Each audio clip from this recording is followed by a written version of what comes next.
ትልቁ ችግራችን እኛ ሟች እንሸኛለን፣ ወደ አላህ እንመለስም።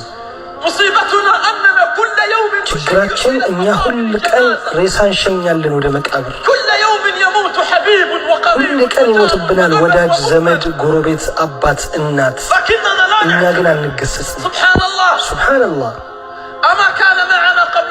ከሰዓታት በፊት ከኛ ጋር አልነበረምን?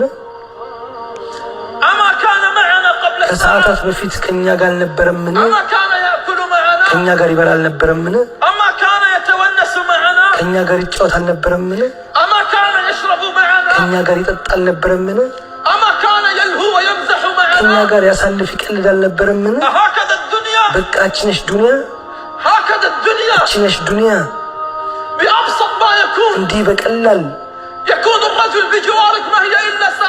አጠገቤ የነበረ ሰው በሰዓታት ውስጥ ቢሞትስ ምን